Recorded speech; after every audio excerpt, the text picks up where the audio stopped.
12:02 on Edmonton Sports Talk. Thank you very much for listening on TuneIn, on iHeart, at EdmontonSportsTalk.com. If you're watching over on YouTube today, hammer the thumbs up for us. It is the Oil Stream. We are presented to you by our great partners over at Boston Pizza, live on location. Boom. Wednesday, Boston Pizza, St. Albert North. I'll be there for Lock Shop. We'll be there for Oil Stream, and it will 100% be a patio show. Yes. This is patio weather for sure. It might be too sweaty to be outside. Hey. But we're looking forward to it. The back was sweating on the drive here today. It's that type of thing, isn't it? Finally, man. Like, God. Oh, yes. That's a semi-home game for me in St. Albert. Yeah, kind of. Hey, My mom and dad are right up there. Yeah. So. Well, they should pop by. Yeah. St. Albert North. They plan on coming by. They plan on bringing friends, and it'll be a good time. So it's going to be fun. I'm looking forward to it. The patio show that we did at Clairview the other day, or a couple weeks ago now, that was awesome. And we had a good turnout from Nasties. Yeah, it was great. Food, who doesn't like a patio show, man? It was so good. Yeah, so patio good. shows are great. Big shout out to Jason and Lisa over at BP Clairview. Beautiful new location after the fire. And then now we get to go visit. I think it's Rob up in St. Albert. We get to visit his location. So it's going to be awesome. Looking forward to it. Nice to be back, by the way. Yeah. How was last week? It was good. Yeah. I was in Calgary all week pushing pucks. I'm the best puck pusher. That's basically what you do? Yeah. You just move pucks around? That's it? I do. But like we had a good crew for that last week of the hockey school. And it was to the point where Dusty, and they're the younger guys that just finished playing junior or pro hockey or whatever.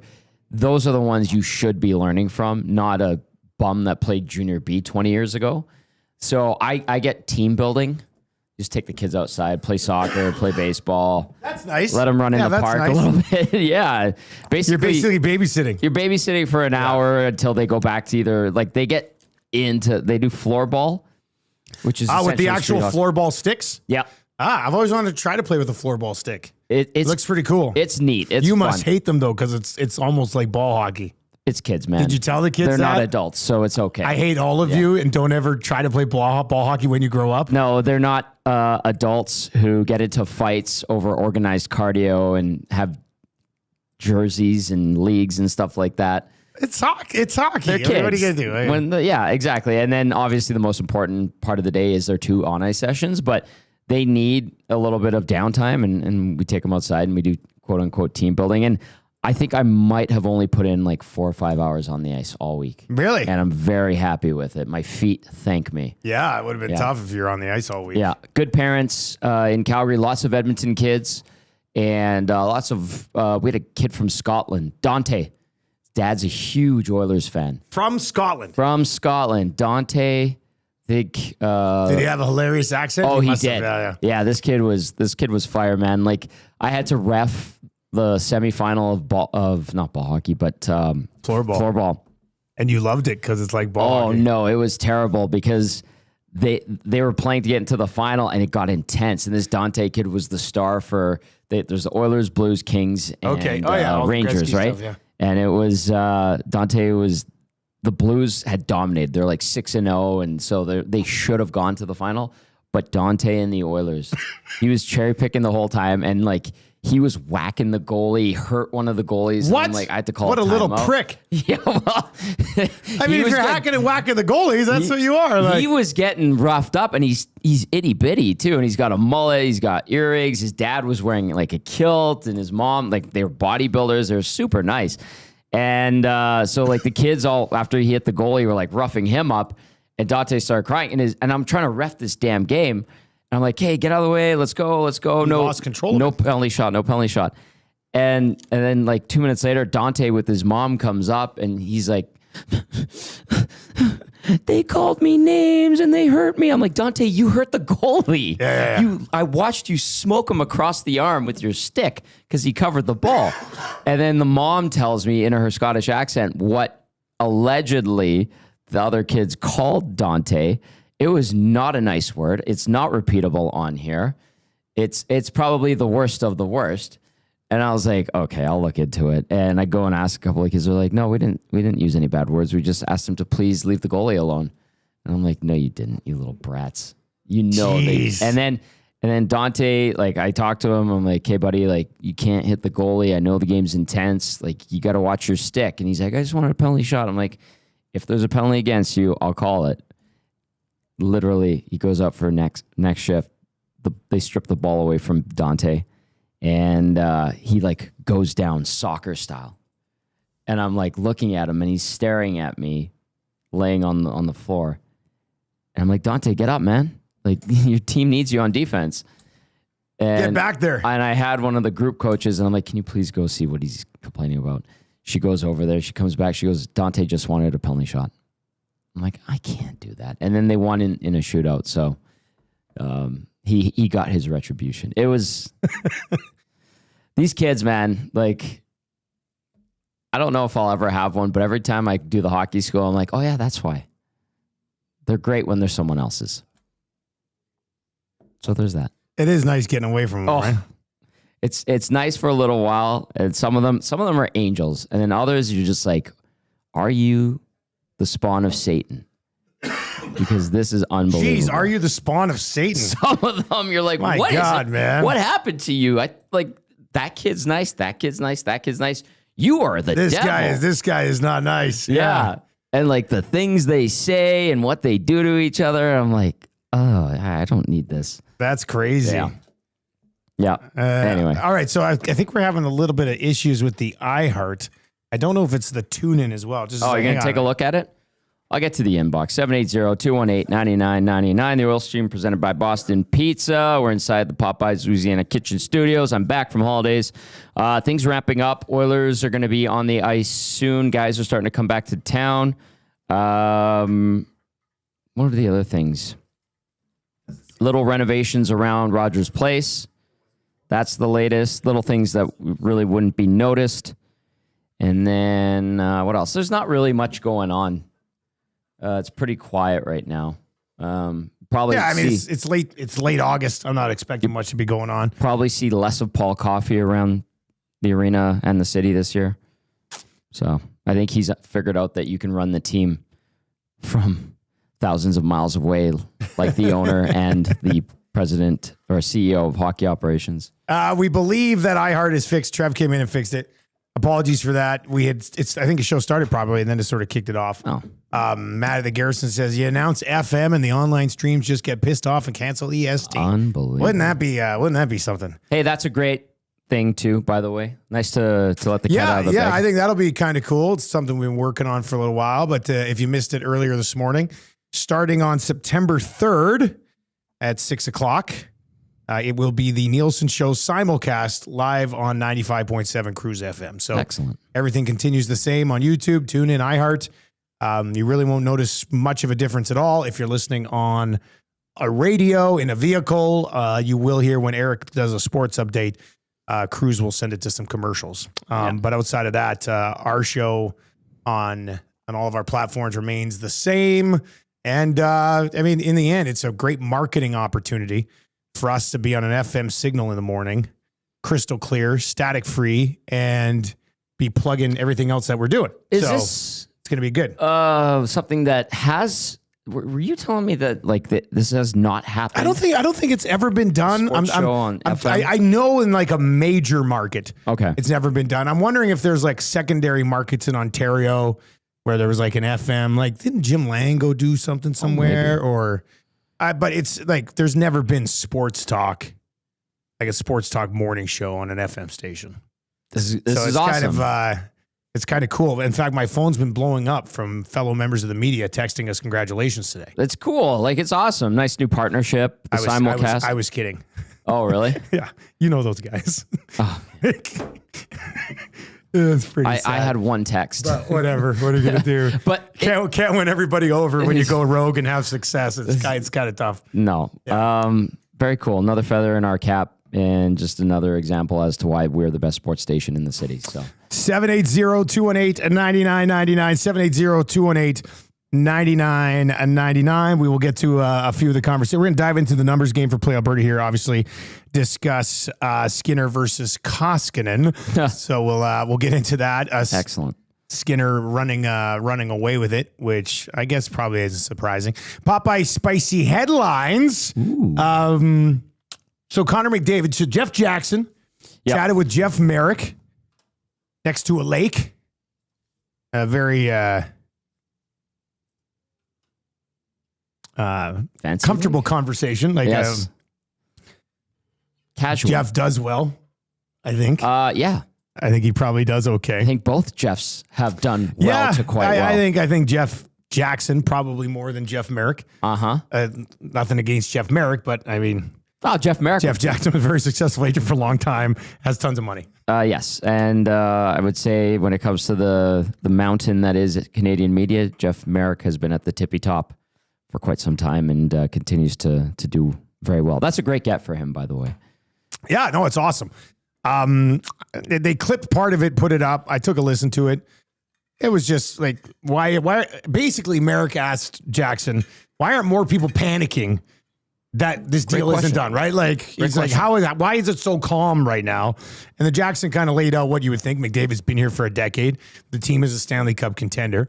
He's not going to go find himself in a better spot to win the Stanley Cup unless he gets a huge tax break and joins the Florida Panthers. There's no way, like, there's no other, I don't think there's a better spot for him to land and take a run at Stanley Cup than being there twice in a row and being on a team that already has a ton of good pieces and the cap's can be going up. You're going to be able to bring in even more. And then the one quote was, I think that when Connor is ready, we'll have the discussion and we'll get a deal done. So that's the thing on Jeff Jackson. And that's what it's been all along. When Connor McDavid's ready to sign and announce it, it'll get done and it'll be announced. There's no way it's dragging into the season. No chance. My week in Calgary, whether it was people, I hung out with Patty Steinberg and our good friends down there. But if I was running into people, they'd be like, Tom, so McDavid's leaving, huh? And some of them were so convinced, and I was just like, do you guys understand what you're saying? How ridiculous you sound? And I think, again, if you want to read the tea leaves or overanalyze that sit down that Merrick had with Jeff Jackson, like the demeanor, I think is a pretty good tell as to where this is at. Like, he looks as chill as possible. He knows it's done. It's taken care of. It's fine. But I know fans from other markets love to stir up Oilers fans, and Oilers fans, not all of them, but a lot of them, take the bait, get fired up, get defensive, and it creates a ruckus on social media platforms. And it's kind of fun too. But I think that's a pretty good tell as to what's going to happen, and an indicator that the Oilers will get McDavid wrapped up, obviously on his terms, whatever he wants. You just say, okay. We said it last week. I'd be stunned if this goes into training camp because you think McDavid wants to trot out for all of camp and every time he's in front of a media scrum has to talk about this? No. There's no way. I mean, that would be and like if that to be, if it's not done by the time vets report for camp, like if it's not done by the time McDavid has his first availability, at that point I would start to kind of get worried because then you're like, what's going on? Wait a second. If they were even remotely close, they would get this done. So you don't have to sit here and answer all these questions over and over and over again. Mm-hmm. So I think it gets done in the next 10 days. Well, next 15 days. And then you have it taken care of and that's it. Somewhere around camp. Like we finally got our schedule for training camp. Hey, what do you think? The Oilers are McDavid's going to be like, no, if you don't give me another $500,000, I'm going to go to free agency. No, this is not a negotiation. This is here's your check. Fill it in. If you could be kinder for the team, that'd be great. If not, it doesn't matter. We have to pay you anyway. Yeah. End of discussion. Yeah. Right. Which is probably why Jeff Jackson is so calm because he can't do anything about it. Like, what do you need? We'll do it. Sitting there, he's probably giving McDavid a few options that involve term and but there's nothing. Yeah. You want to keep getting stressed about. You want a $14.5 million bonus every July 1st instead of 10.5? Like, you tell us. Okay. I think Matt Kermala just had an article that they've actually capped bonuses at 60%. So yeah, that's right. He said that was going to be a hindrance to Canadian teams. Anyway, I think that if you're an Oilers fan and you watch and listen to that interview, you should just feel a little bit of ease. Because, and Jeff were talking about it, like there was more commotion, if you will, about Leon Draisaitl's contract last summer. I don't even really remember, though, a lot of people in this market being stressed about that either. More so than McDavid, for sure. Yeah. But do you remember, like, were we panicking last summer? Not really. No. Not really. I think so. But it was more so, like, that, I think, was the tell. And maybe there was extra concern for Draisaitl because you knew he was the linchpin to McDavid staying, right? And then you heard the sigh of relief. That could be why it's calmer. You're right. Yeah, that's true. And I think we said it on here. We're like, well, you got Leon signed long-term. You know the other guy's sticking around. Like, I know they say they don't talk to each other. BS, they don't talk to each other. He went on his honeymoon for a little bit. They were smoking cigarettes together. They talk to each other. They always do. They talk to each other. Their wives go on vacations together. I think it's pretty good. Like, if you and I had been working together for like 10 years, which we're kind of coming up on. Yeah, pretty much. Close to it. And it's like, okay, we need to talk business. I think you and I, having a beer casually, would probably say, hey, you want to stick around? Yeah. You want to stick around? Yeah, that's the plan. Okay. Yeah. As an example, a crappy example, but an example. But that's how it would work. Like, yeah. Planning on leaving? No. You planning on leaving? No. Okay. That's how I would sum it up. That's what you would think. Yeah. 780. Man, this cough. I heard this morning. Man, Are I you don't okay? know. I don't Is know. it back? It's just Are like you stressed out? No, I feel completely fine.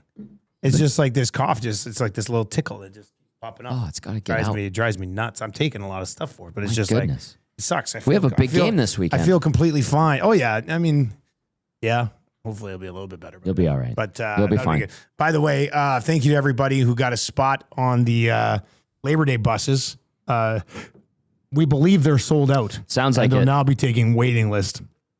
So that's awesome. After not doing a Labor Day bus in a while for the Elks, we partnered up with them, and 2 buses sold out for Labor Day. So it should be a lot of fun, and we'll see what happens with this waiting list. I don't know, like if the waiting list gets crazy busy, I wonder if Dahmer and the Elks could snag a 3rd bus. But 2 buses is good. Tube Suck says the TV in studio was crooked. Fixed it. Did you actually fix it? I tried to. I think you just. Oh, there we go. That might be better. Steven likes symmetry. Well, then you got to move over just so slightly. Boom. Oh, there we go. There we go. That looks a little bit better. Hopefully that's good enough for you there. So Tube Sucks. That's for you, baby. So Labor Day bus, 2 of them sold. Yeah. Very cool. Both teams riding high. Should be a sellout at McMahon. Hopefully we get good weather. It's got to be close to a sellout, I would think, at McMahon. Yeah. I have to go down. Eddie texted me yesterday. I'm going down early for actual sit downs. Okay. Well, you know it's a big game when. So you're going down like Sunday morning? Yeah. Sit downs will maybe be Sunday Saturday afternoon. night, depending on what's going on. And man, Cody Fajardo. That was a good win last weekend. I know this is Oil Stream, but I really hope we get a good game on Monday, Dusty, and then the rematch here is like 30,000. Oh man, that building, like the stadium here, when it's rocking, it's phenomenal. It'll be awesome if the Elks, and we'll come back. We're gonna get to Tyson Barrie. We're gonna talk about this Whitman Boy bracket. But if the Elks can go down there and beat Calgary, amazing. Which, Calgary's very good, but they're not a juggernaut. They've had Saskatchewan's number so far this year, which is very impressive. Winnipeg 3 times. Yeah. Calgary's good. I mean, they might be the best team in the league, but I'm guessing what I'm sitting here is I'm not saying they're not favored by 25 points. No. They're favored by 8, which is still a pretty big number. But if Edmonton can go down there and make it 4 in a row and move into a tie for the final playoff spot, coming home for a Saturday, which I hope the weather will be phenomenal as well. They haven't had a lot of weather on their side. Every so far this single season. Elks home game has been. There's been some sort of precipitation, right? Yeah. So give us a Saturday with beautiful weather and maybe 27, 28,000 in there. Oh, that would be great. I want 30. God, 30 would be amazing. Yeah. Yeah. The key, and I know we've got a week until the game, but the key is either you got to figure out VA, which is pretty damn hard to do, or you got to hurt them. Oh, geez, Tommy. Clean. No, I'm being serious. I'm not The saying key to go the hurt game him. is to hurt Vernon Adams Jr. If Vernon, It's going to be an awkward conversation on Saturday when we're doing Zooms with VA. And I say, yeah, so earlier this week here in Edmonton, a member of the media said that the key to a victory is to hurt you, Vernon. he What do might you be think? on this call right And now. then I would be, I know what you're saying. I mean, I'm saying Yeah. like you need to find a way to nullify Vernon Adams Jr. Because I mean we watched PJ Walker against Ottawa. It was a disaster. yeah. But VA is, man, he makes that engine hum when it comes to the Stamps. So I don't know. But it is Labor Day and there's a little bit of magic in the air. Who knows? El Presidente says the long range forecast for Edmonton shows sunny and 24 Perfect. on the 6th. Derek from the Hat says, I want Tom stating that on the sidelines Monday. All right, welcome back. The Calgary Stampeders lead 3-0 early in this Labor Day Classic. Let's send it down to Tom Gazzola, where he says the key to a victory today for Edmonton is injuring in a cheap fashion the starting quarterback of the Calgary Stampeders. Tommy? That's right, Dusty. I have a crowbar in my pocket. I'm about to go and cap Vernon Adams. This has been a fun time on this broadcast. This is for you, Edmonton. I'm kidding. That would be fun. I mean, that would not go over well nationally, but that would be a pretty funny bit. That would be a great That bit. would be a pretty funny bit. And terrible at the same time. Anyway, I think that's pretty good. we're in for a great game. That's silly, but yeah. All right, let's dive into the numbers game for Play Alberta. If you have not yet downloaded the Play Alberta app, please do. It's your one-stop shop for casino games, lottery tickets, and of course, sports betting. And when you go to playalberta.ca, use the code EST Sports. Type in, you go to make a deposit $20. It'll say, do you have a promo code? You say EST Sports, you get a $50 free bet. You put in $20 in the casino, put in EST Casino, $50 to play within the casino as well. And make sure you use these codes in August, because come September with the NFL firing up, I believe we'll have a new set, different codes ready for you in September as well. But you just go to playalberta.ca, click on EST specials. That's where you'll find everything that we've got cooking over there from our crew here at EST. All right, the numbers game. Let's bring up today's whipping boy battle. Skinner rolled on YouTube. Way more votes on YouTube than what it's been happening on Twitter, at least in this whole Stuart Skinner part of the conversation. Where is it? I had it pinned today.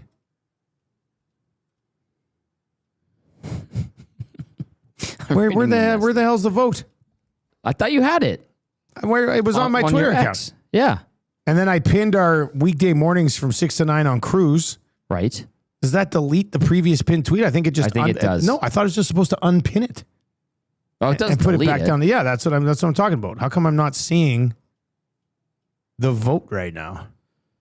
Can other people see the vote? I'm looking for it. It's not there. Whipping boy bracket.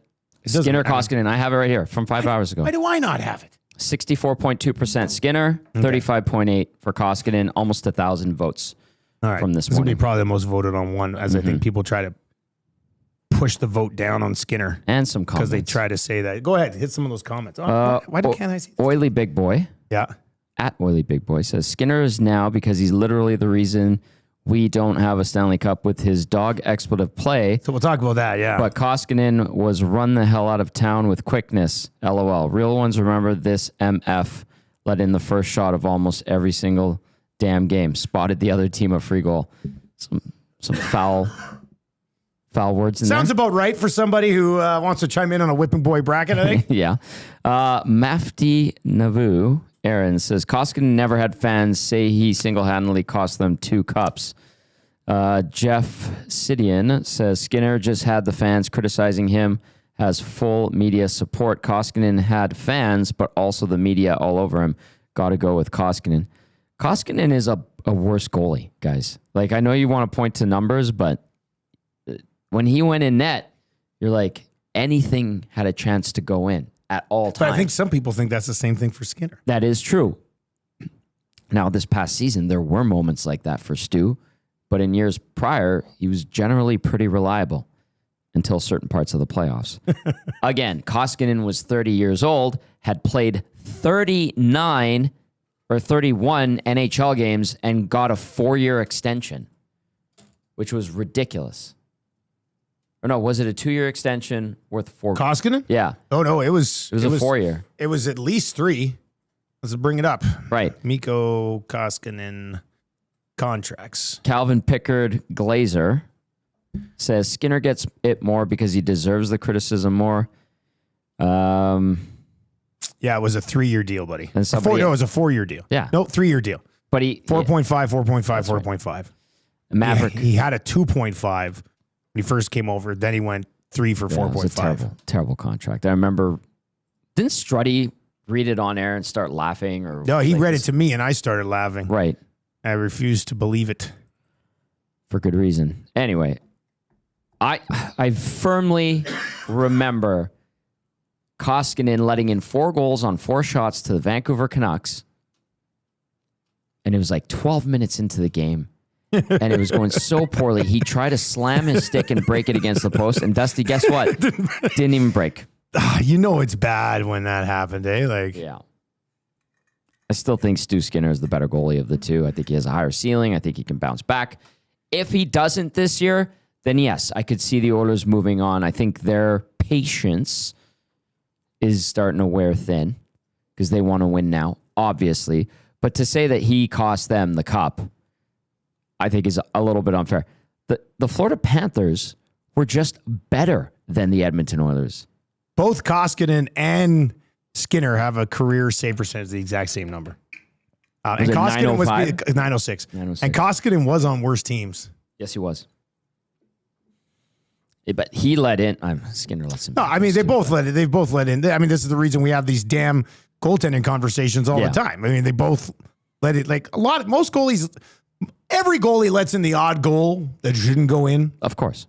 These two guys have done it on a more regular basis than you would like. The first shot thing kills me. First couple shots, 5 minutes in, and there's been a bunch of Oiler goalies. Didn't Talbot have that issue for a bit too? A bunch of Oiler goalies have had that issue. I think. So Mike is it just Smith a bunch of goalies, or is it the team not starting well in front of them? You'd literally have to go back and break down all of the goals and be like, weak goal, team let him down there, team let him down here, team wasn't ready to start, bad goals, should have had it, but the team was, that's how you would have to get to the bottom of that.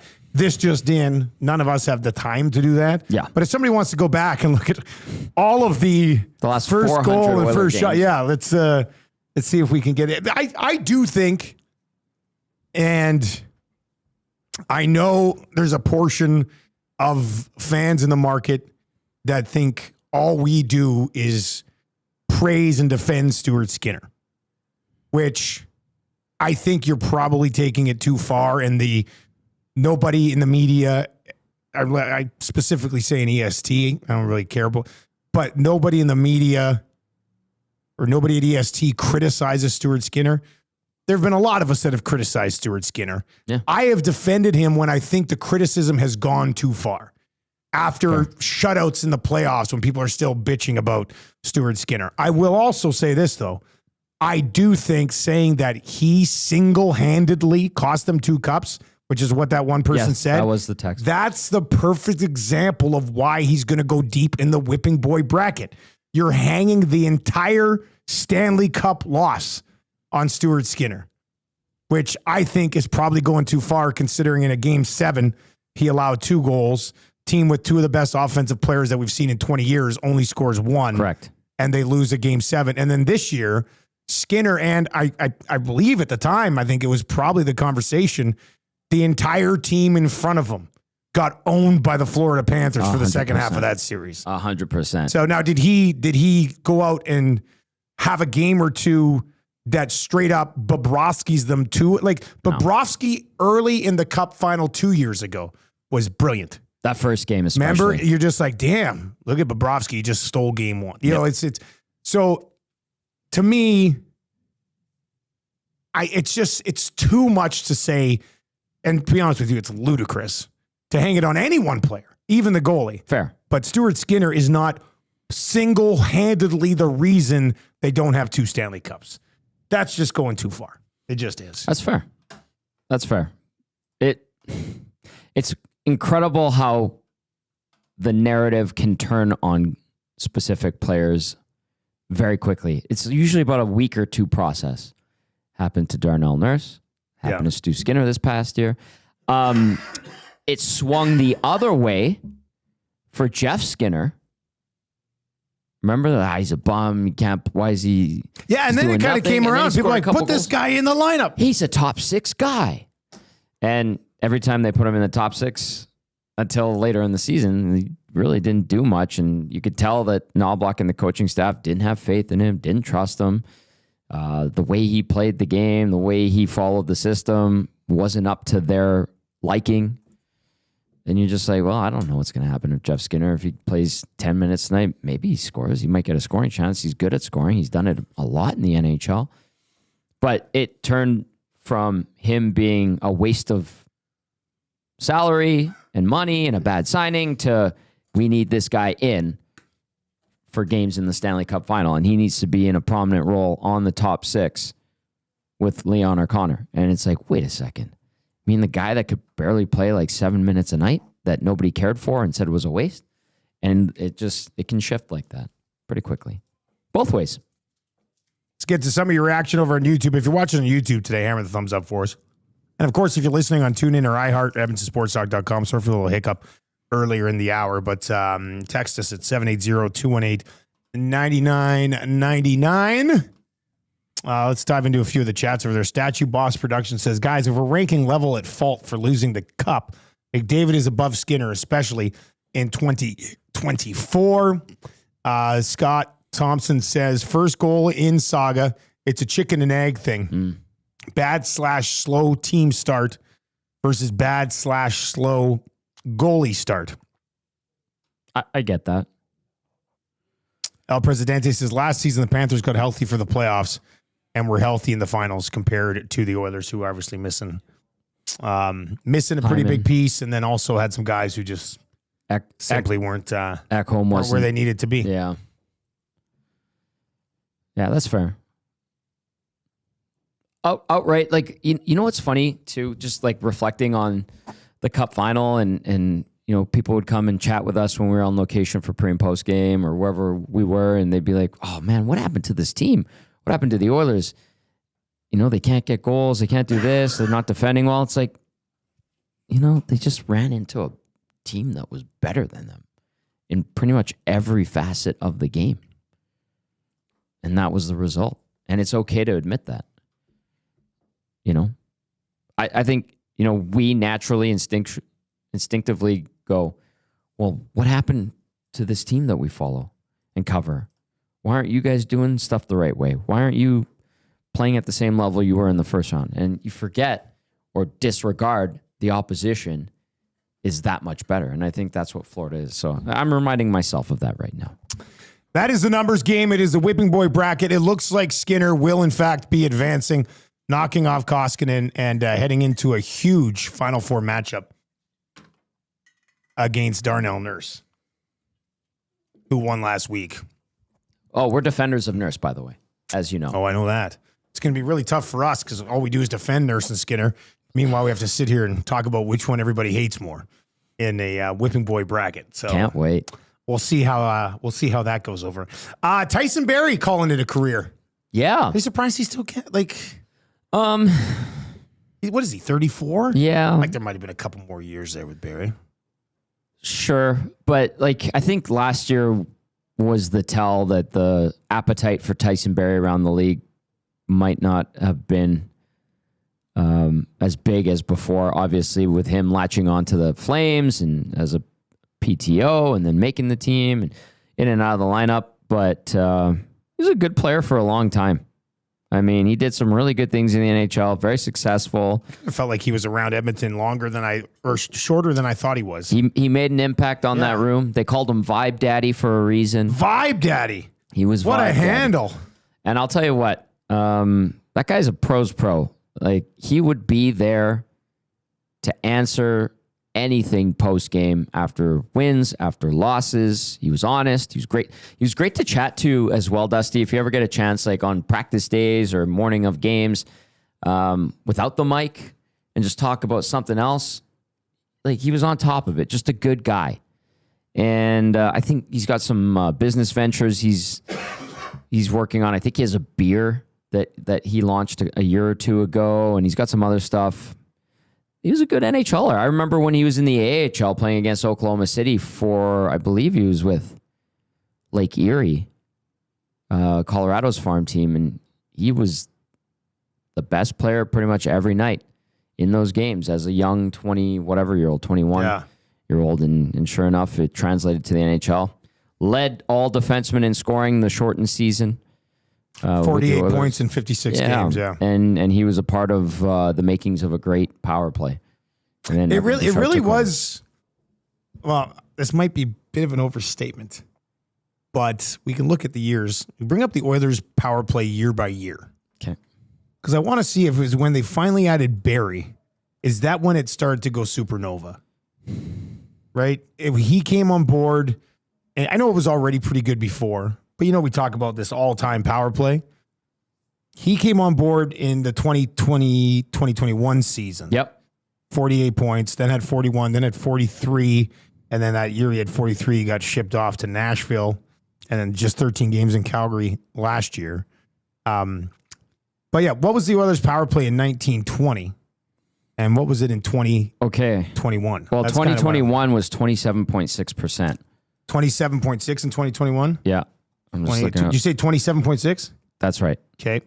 That was in 2021. 2020. It was 29.5. So it was a little bit better before. In 1920. Who was running that PP the year before? I think Clefbaum was on it. It probably would have been Clefbaum. But I don't think Clefbaum was a focal point like Barrie and then eventually Bouchard was. Remember they'd have that one-timer down low to Letestu? Yeah, that season wasn't Letestu year, though. Because Letestu, they'd move on from him. Yeah. Because that year, I'm looking at what we were saying, the 1920 team. That was a power play that was 29%. That's right. 29.5. And it was Clefbaum had 34 points that year. Darnell Nurse had 33 points that year. And those would have been the only two guys that even got remotely close to the power play. Because the rest of their blue line was Ethan Bear, Caleb Jones, Chris Russell, Matt Benning, Adam Larson, and that's it. Yeah. So yeah, it would have been those two guys on it. It was still pretty good. Okay, so I guess it didn't take a significant job. I don't know. It just started to feel, to me, it started to feel more deadly when they got Barrie on the back end there. Yeah, I think it legitimized the rest of it, because you could always say McDavid-Draisaitl, but Andre Sekera was okay for a while, but he started when the team was still in the decade of darkness. But when they had Barrie up there, I think his efficiency with moving the puck, he had a way of getting pucks through. Yeah. He had a knack for that. I think just his offensive abilities were a little bit higher than Oscar Klefbom's. I think there was more of a willingness to give him the puck on the power play. You heard his name more on the power play. So 27.6%, 26% on the button in 21-22. Then 22-23, I believe that's the year he got traded. 32.4%. That was the record best year that they had. And 22-23? That's right. And that's when Bouchard stepped in. Took a little bit of time, but he found his groove, obviously. 26.3% in 23-24, and then 23.7% last season. You're clicking on one out of every four power plays. Yeah. Still pretty damn good. Yeah, so even before they brought in Hyman and Barrie, power play was still good. Still clicking pretty good. Just different. Who do you think is on the power play if Hyman's not ready to start the year? Who do you think's the guy that gets that role? Because they're not going to change the power play, so they're going to need somebody who's around the net. I know the easy answer is like, yes, okay. I brought that up last week. I said, I think from the Hyman role, like if it was Nuge that was out, probably somebody different. Yeah. From a Hyman role with Perry gone, I think it could be a nice, juicy spot to sort of get Frederick off on the right foot to start the season. Good pun. Yeah. Well, I didn't mean that. It was not an injury joke. I know. But I think that does sort of make the most sense. Mm-hmm. But they'll have a few options, I guess. I'm like, there might be people that say like Ike Howard. I'm still hesitant to just thrust him into something that prominent that quickly. For Howard? Yeah. Well, and is he a net front guy? I don't think so. He's feisty. Watching his clips from university, but it's a bit different, obviously. The NHL, you got guys that are like 6'5", 220 pounds, beating the crap out of you, as opposed to, there's some big guys in college hockey, don't get me wrong, but gets a little bit bigger and meaner in the NHL. Maybe they try it. I don't know. But I like his feistiness. But you would think if you want a net front presence mucker, Trent Frederick is that type of big body guy who has a little bit of touch around the net. All right, let's see here. Let's get to a couple messages. Jonathan the Dario Slimchuk says 2 things can be true. Koskinen was an impediment to winning the cup, and Skinner was an impediment to winning the cup. Sure. Single-handedly, though, is an exaggeration. He does go on to add, but someday in the future, Marshall Nielsen will be at the helm reflecting on this team, and it will be an accepted truth that goaltending cost them these cups. 20 years from now, Marshall going, you remember? I remember those cups. I was 8 and 9 years old. The Barracuda. And we got to blame them on the goaltending. Yeah. In those 2 spots. Maybe that is how it ends up. Maybe that is how it ends up going down. Could happen that way.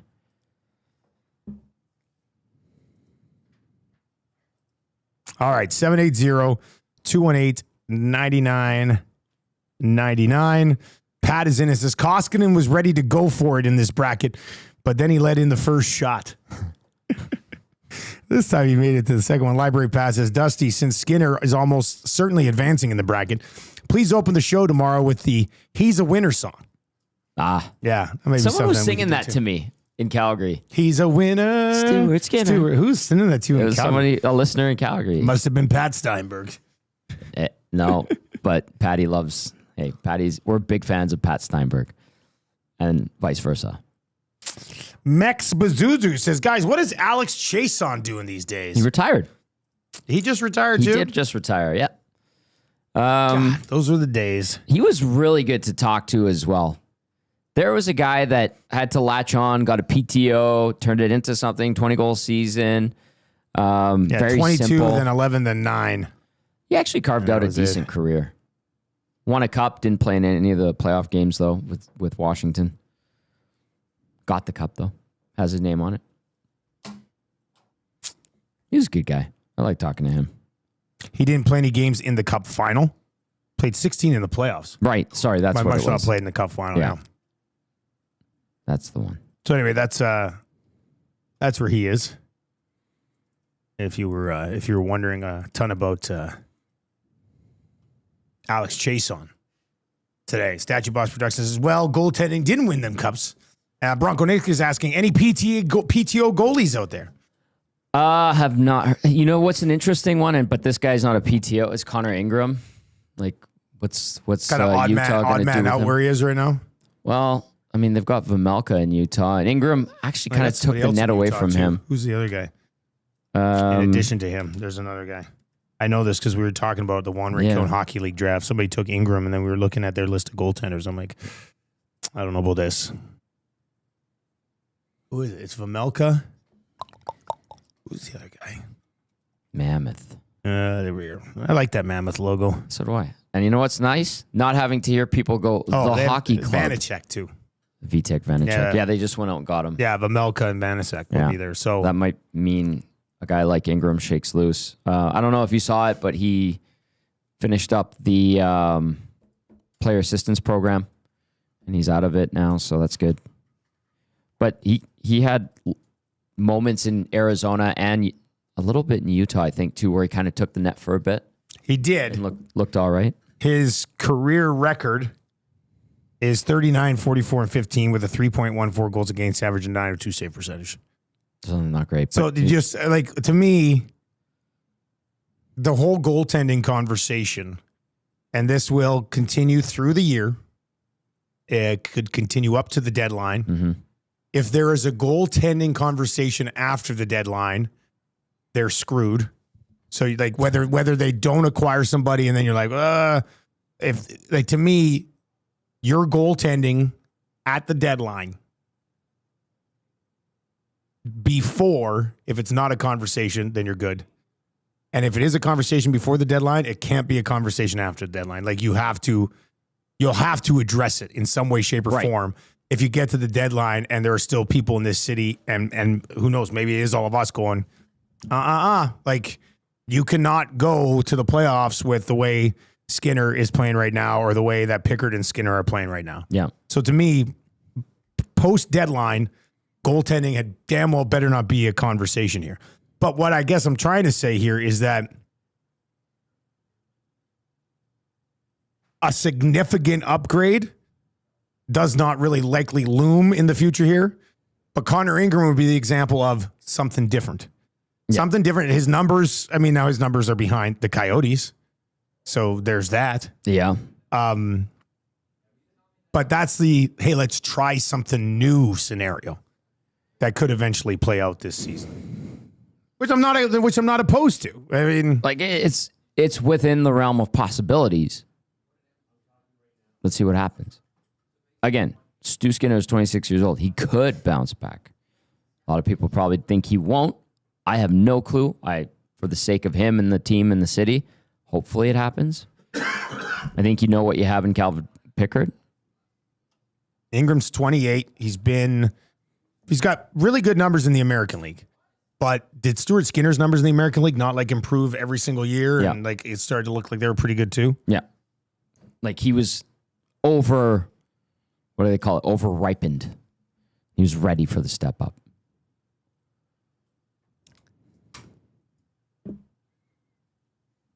If you had to put a percentage on there being a different goalie here for training camp in 3 weeks. Oh.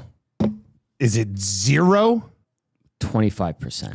25 is way higher than I thought. Really? I don't know. It's maybe still they a long go bring in shot. a guy. Like they could PTO somebody in and just. They brought in Anton Forsberg that one year. Remember he bounced around. Let me take a look at some. I remember. Let's see who's not signed right now. Let's see here. Where do we? Let's take a look. Like, if you were Stan Bowman and Jeff Jackson, would you not want to at least have a guy there? Plus, you're going to need somebody down in the minors, unless Colin Delia is still kicking around, that might be able to push or fill in. Here are goaltenders that aren't signed just yet. So I guess could be PTOable. Sure. If they're just looking for work. Georgiev. Oh, God. He's a I'm not going to argue with you. No, on I know. But Sorry. it's a different look. But it's a different look. That's a different look. This is my natural reaction. James Reimer. He's all right. PTO James Reimer. Sure. Samsonov. He was all right. Georgi Romanov. See the guy who played with San Jose briefly last year? Yeah, and he got lit up. And then they got Marc-Andre Fleury listed here. Yeah. Well, Fleury's done. But that's pretty much it for the UFA scene right now. If you're looking for a PTO of a guy who actually played some games, and I know in the league last year, Carter Hart's name pop up again. I'll just say what I was told a few weeks ago is just that's a name that hasn't been discussed a lot around the organization. Maybe that's changed with everything that's happened since. But I know it's to me, listening to the chatter, quote unquote, around town, it feels more like something the fan base is trying to will to happen as opposed to something that's actually happening. Again, I've been tuned out of Oilers talk for the last 2 or 3 weeks, but now it's starting to pick up again. Oh, hopefully it'll start to but pick that's up a little my bit. kind of assessment of that Carter Hart discussion. I never replied to I just thought of it, the Barry Cates golf thing. Oh, Golf tournament. yeah, it's coming up. Yeah. It's the same day as the Estes again though.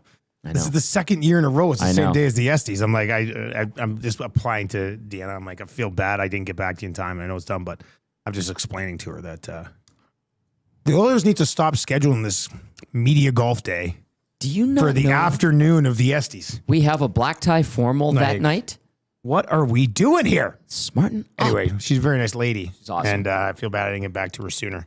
So I will definitely apologize on this one. Might have a date for that one.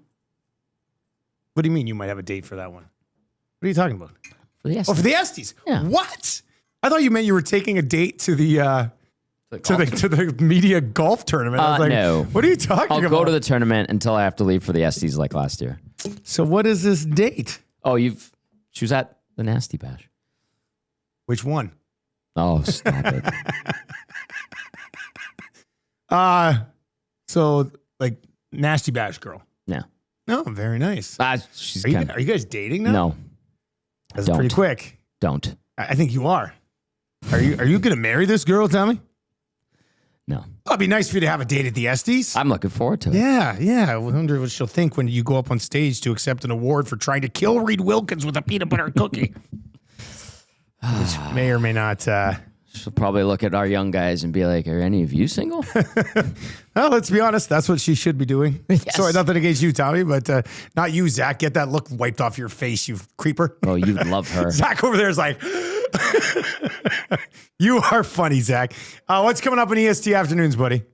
Oh, let me pull it up here. Hold on. I have 1,200 tabs open here, boys.